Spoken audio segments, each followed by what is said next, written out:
Hello everyone, welcome back to NightScaryDream. Before we dive into the next part of our terrifying tale, let me know in the comments where you're listening from. Don't forget to like, subscribe, and get comfy. It's time to start the story. I'll never forget the day the world ended. It was a typical Monday morning with my daughter, Mia, arguing with me about what to wear to school. I was trying to get her to eat her breakfast while simultaneously checking my email and getting ready for work. But then, the news flashed on the TV. A virus was spreading rapidly across the country, turning people into violent, zombie-like creatures. At first, I thought it was some kind of sick joke, but as I watched the footage of people attacking each other, I knew it was real. "Mia, we need to go," I said, grabbing her arm and pulling her towards the door. But it was too late. The virus had already spread to our neighborhood. I could hear the screams and groans of our infected neighbors. I locked the door and grabbed a kitchen knife, trying to think of a plan. But Mia was frozen in terror, her eyes fixed on the TV. "Mia, we need to get out of here," I screamed, trying to snap her out of it. But she just stood there, her eyes wide with fear. And then I saw it. A zombie was stumbling towards our house, its eyes fixed on Mia. I knew I had to act fast. I grabbed Mia and pulled her toward the back door. We had to get out of there, and fast. As we ran through the backyard, I could hear the zombie crashing through the house, its groans getting closer and closer. We reached the fence, and I lifted Mia over, following close behind. We landed hard on the other side, but I didn't have time to catch my breath. I grabbed Mia's hand, and we started running, not stopping until we were blocks away from our infected neighborhood. But as we ran, I knew we couldn't keep going forever. We needed a safe place to hide, and fast. And then I saw it, a small gas station up ahead, with a sign that read, "Open 24 hours." I pulled Mia towards the gas station, praying that it was safe. But as we approached, I could see that something was off. The doors were open, and the lights were out. And then I heard it, a low groan, coming from inside. I knew we had to be careful, but Mia was exhausted, and I knew we couldn't keep running. I took a deep breath and stepped inside the gas station. But as I did, I knew I was making a terrible mistake. As we stepped inside the gas station, I was hit with a wave of darkness. The only light came from a small flashlight on the counter, casting eerie shadows on the walls. Mia clung to my leg, her eyes wide with fear. I tried to reassure her, but my own heart was racing. I slowly made my way to the counter, my eyes scanning the area for any signs of movement. The groaning had stopped, but I knew we weren't alone. As I reached the counter, I saw a figure slumped over, a pool of blood spreading from its head. I gagged, trying not to vomit.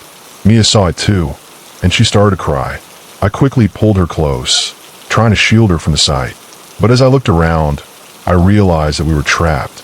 The doors were blocked by shelves, and the windows were barred. We were stuck with no way out. And then I heard it. Footsteps coming from the back room. Heavy, deliberate footsteps. I knew we had to move. I grabbed Mia and pulled her towards the shelves, trying to find a place to hide. But as we hid, I knew it was only a matter of time before we were found. The footsteps were getting closer, and I could hear the groaning getting louder. Mia was crying, and I was trying to keep her quiet, but I knew it was no use. We were trapped, and we were going to die. And then, just as all hope seemed lost, I saw a glimmer of light. A small door, hidden behind a shelf. It was our only chance. I grabbed Mia and pulled her towards the door. We squeezed through just as the zombie burst into the room, its eyes fixed on us. We found ourselves in a narrow corridor, with no idea where we were going. But we knew we had to keep moving. As we ran, I could hear the zombie behind us, its groans getting louder. We were running out of time. And then, just as we thought we were safe, we heard another noise. A noise that made my blood run cold. The sound of children screaming.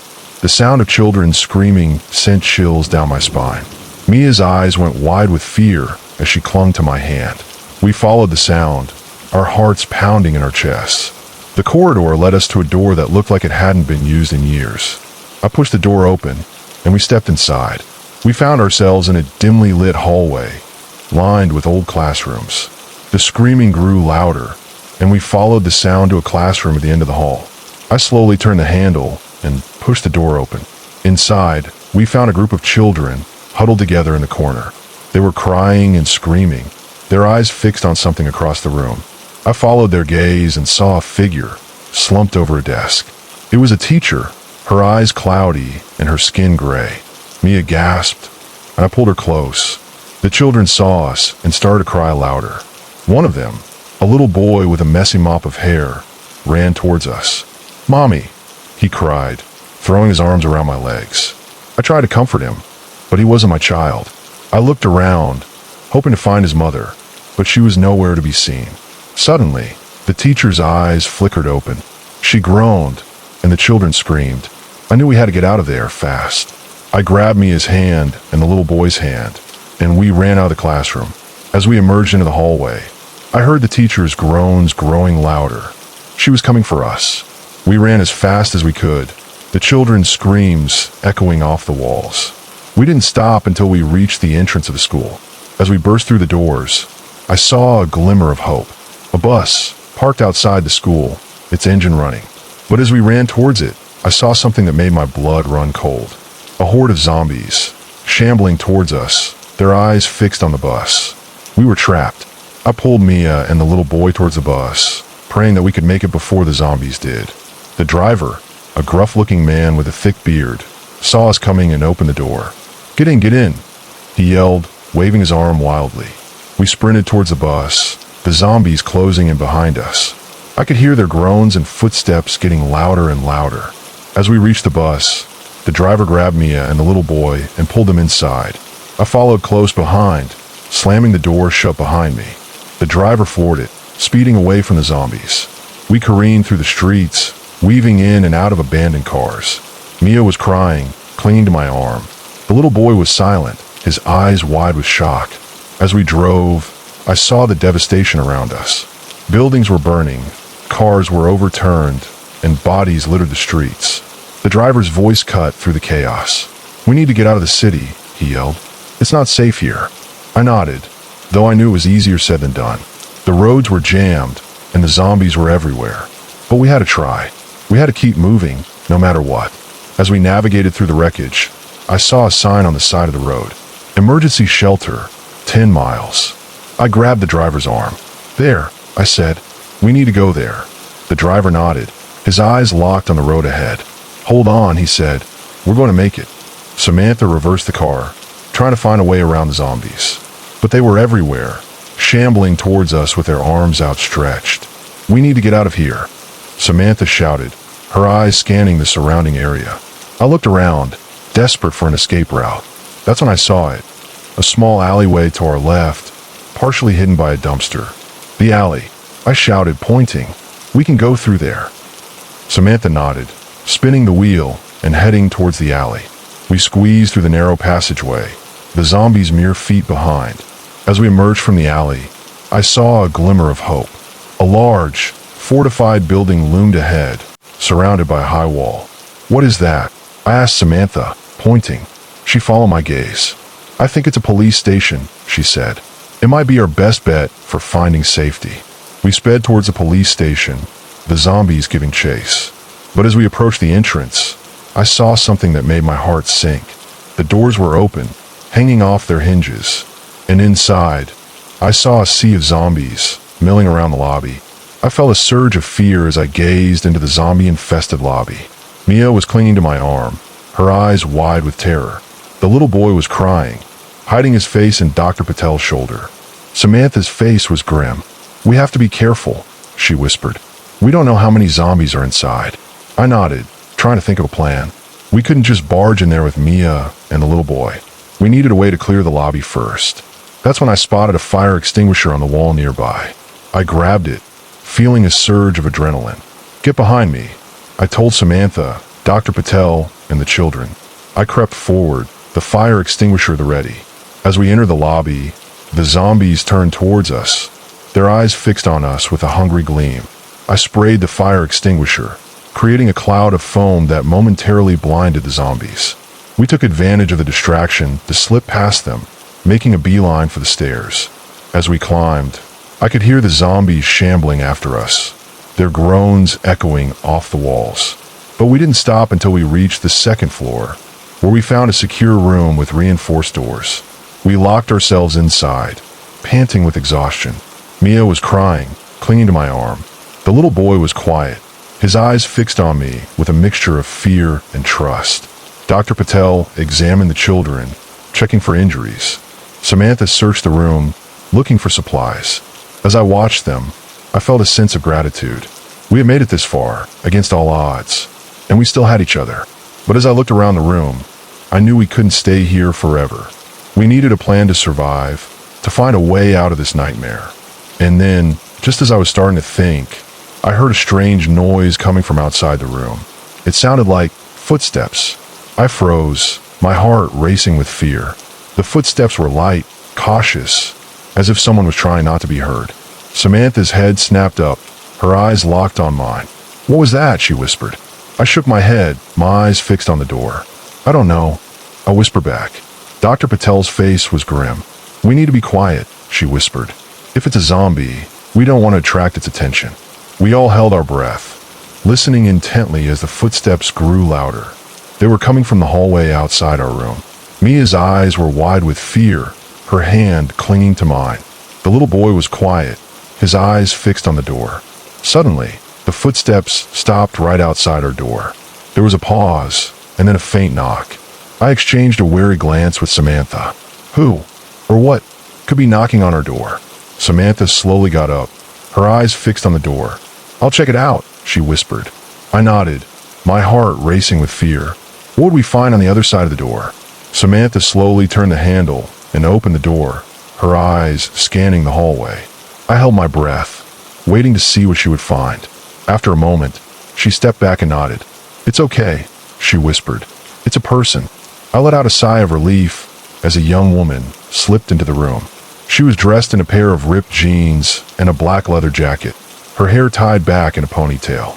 "Who are you?" I asked, trying to keep my voice low. "My name is Alex," she replied, her eyes scanning the room. "I've been surviving on my own for days. I saw you guys come in here and thought I'd check it out." Dr. Patel stepped forward, her eyes narrowing. "What do you want?" she asked bluntly. Alex shrugged. "I'm just looking for a safe place to stay. I've been on the move for days." I exchanged a glance with Samantha. We couldn't just turn her away. But could we trust her? As I looked at Alex, I saw something in her eyes that gave me pause. A glimmer of desperation, of fear. She was just like us, trying to survive in a world gone mad. "Okay," I said finally. "You can stay with us. But we have to be careful. We don't know what's going on outside." Alex nodded, a look of relief washing over her face. "Thank you," she said. "I won't let you down." As we welcomed Alex into our little group, I couldn't shake the feeling that we were taking a risk. But what choice did we have? We were all in this together now. As we settled in with Alex, I realized that we couldn't stay hidden in this room forever. We needed a plan to survive, to find a way out of this nightmare. "Listen," I said, gathering everyone around me. "We need to come up with a plan. We can't stay here forever." Dr. Patel nodded. "I agree. We need to find a safe place to settle, somewhere we can defend ourselves." Samantha spoke up. "I know a place. My family had a cabin in the woods, about 20 miles from here. It's secluded, and we can defend it." Alex's eyes lit up. "That sounds perfect," she said.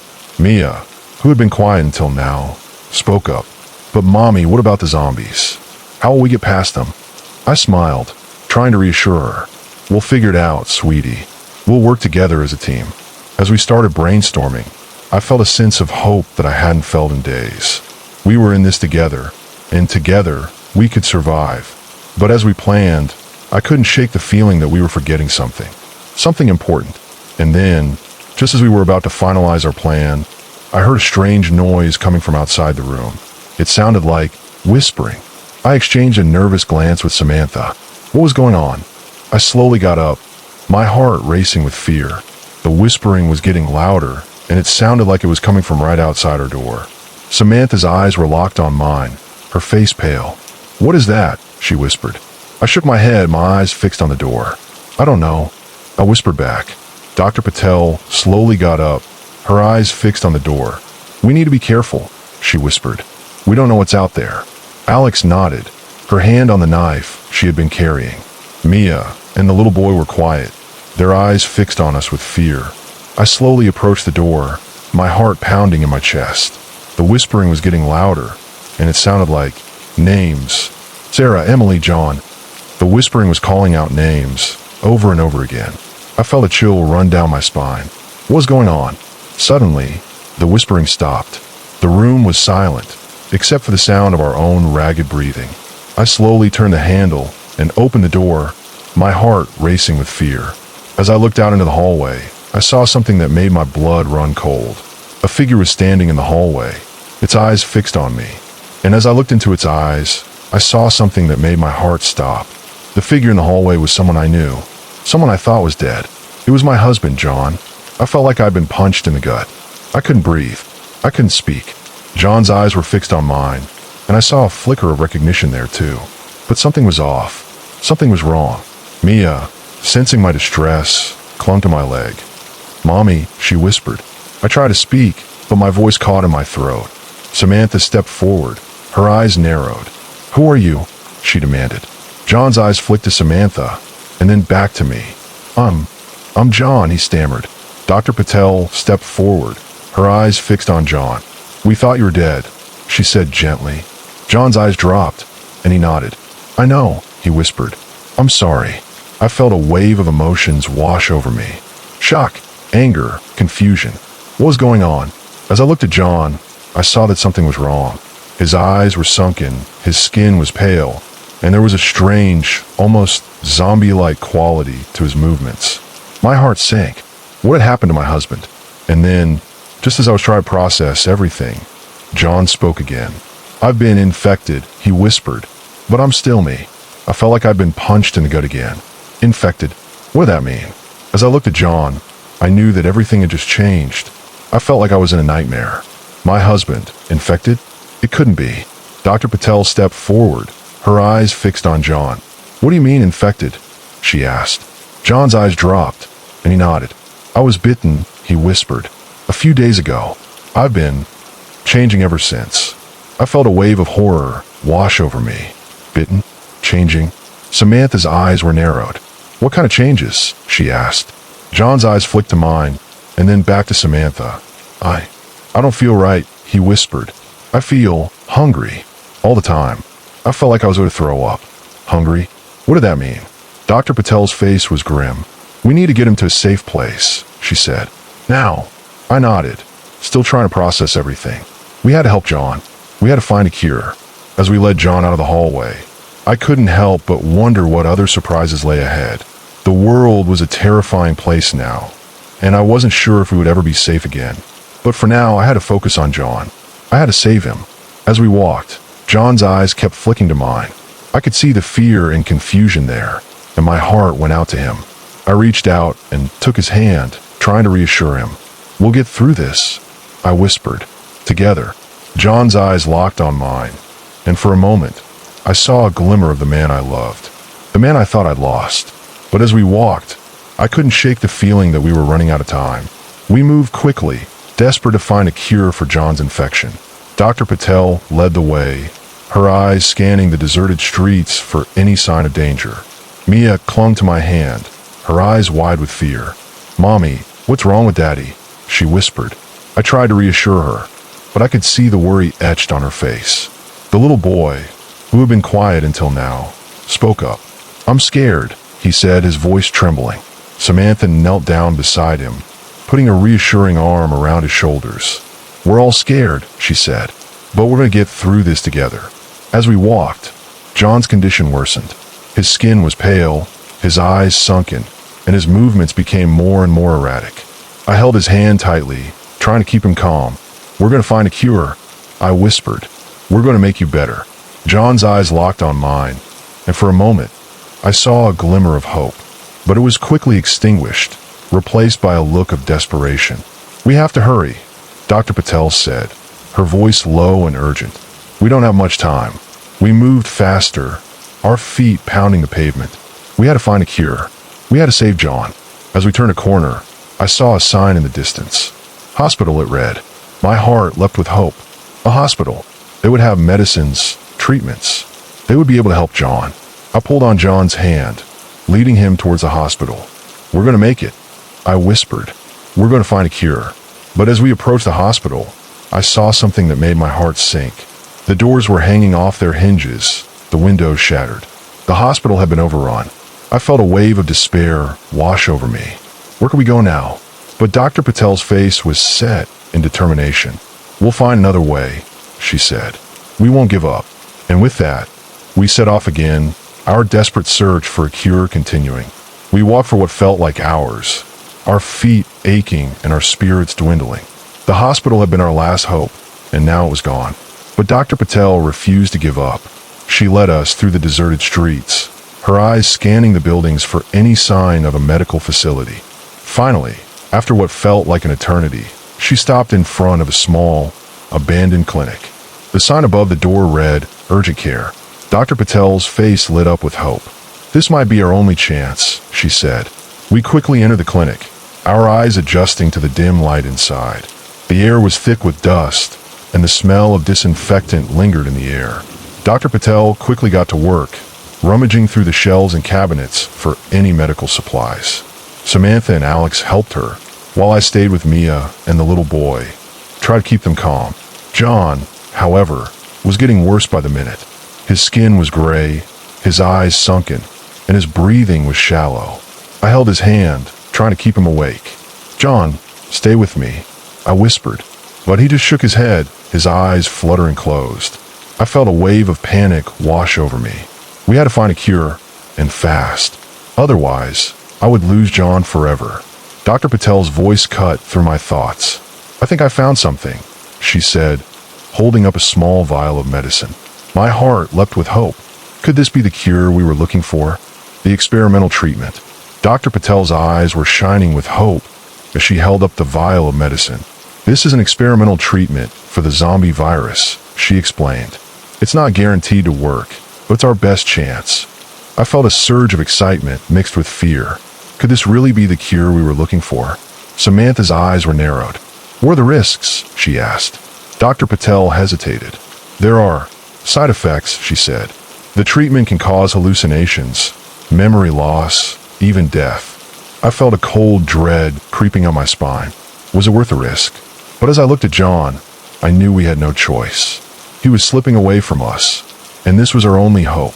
"Let's do it," I said, trying to keep my voice steady. Dr. Patel nodded and quickly prepared the treatment. She injected the medicine into John's arm, and we all waited anxiously for a response. At first, nothing seemed to happen. But then, John's eyes flickered open, and he looked up at me with a glimmer of recognition. "Ma Gray," he whispered, his voice weak but clear. My heart leapt with hope. Was he going to be okay? But as I looked into his eyes, I saw something that made my blood run cold. A spark of something off. "John, can you hear me?" I asked, trying to keep my voice steady. He nodded, his eyes locked on mine. But I could see the confusion, the uncertainty. What's happening?" he whispered. I took a deep breath, trying to reassure him. "You've been infected, John, but we're trying to cure you." He nodded, his eyes still cloudy. But as I looked at him, I couldn't shake the feeling that something was terribly wrong. As I looked at John, I could see the confusion and uncertainty in his eyes. But I also saw something else, a spark of recognition. "Mia," he whispered, his voice weak but clear. I smiled, feeling a surge of hope. "Yes, John, Mia is right here." I gestured to our daughter, who was standing beside me, her eyes wide with fear. John's gaze locked onto hers, and for a moment, I thought I saw a glimmer of recognition. "Mia," he whispered again, his voice filled with emotion. Mia took a step forward, her eyes shining with tears. "Daddy," she whispered. John's face contorted in a mixture of pain and joy. He reached out a hand, and Mia took it, holding it tightly. I felt a lump form in my throat as I watched the reunion. It was a small moment of joy in the midst of chaos. But as I looked at John, I knew that we still had a long way to go. The cure was working, but it was slow, and John was still weak. "We need to find a way to mass-produce this cure," Dr. Patel said, her eyes shining with determination. "We can't save everyone one by one." I nodded, feeling a surge of determination. We had come so far, and we couldn't give up now. "Let's get to work," I said, smiling at Dr. Patel. Together, we set to work, determined to find a way to cure the infected zombies and reclaim our world. We fought bravely, but there were too many zombies, and we were vastly outnumbered. Just when it seemed like all hope was lost, Dr. Patel appeared beside me, a syringe filled with the cure in her hand. "I've modified the cure to work on a larger scale," she explained. "If we can inject it into the zombies, it should reverse the effects of the virus." We quickly got to work, injecting the cure into as many zombies as we could. At first, nothing seemed to happen, but then, one by one, the zombies began to fall to the ground. As we watched, the zombies' bodies began to twitch and convulse. Their skin, once gray and decaying, began to regain its natural color. Their eyes, once empty and lifeless, began to sparkle with recognition. After what felt like an eternity, the zombies slowly began to sit up, looking around in confusion. They stumbled to their feet, taking tentative steps as they regained their balance. As we watched, tears of joy streaming down our faces, the zombies transformed back into humans. They looked around, confused and disoriented, but alive. The settlement was saved, and we had found a way to cure the zombie virus. We had taken the first step towards reclaiming our world, and we knew that we would face many more challenges along the way. But for now, we could celebrate. We had found hope in a desperate time, and we would hold on to it with all our might. As the zombies transformed back into humans, a little boy's eyes scanned the crowd, searching for a familiar face. He had lost his mother in the chaos of the outbreak, and he had given up hope of ever seeing her again. But then, he saw her. She was standing a few feet away, looking around in confusion. The little boy's eyes widened as he took in the sight of his mother, alive and well. He ran to her, tears of joy streaming down his face. "Mommy," he cried, throwing his arms around her waist. His mother looked down, confusion etched on her face. And then, suddenly, recognition dawned. She looked at her little boy, and her eyes filled with tears. "My baby," she cried, scooping him up in her arms. "I was so scared I'd never see you again." The two of them hugged each other tightly, tears of joy streaming down their faces. They stood there for a long moment, holding each other and crying. As they hugged, the people around them began to applaud. They cheered and whistled, tears of joy streaming down their own faces. The little boy and his mother finally pulled back, smiling at each other through tears. They held hands, looking around at the crowd of people who had gathered to watch their reunion. "We're going to be okay," the mother said, smiling at her little boy. He nodded, smiling back at her.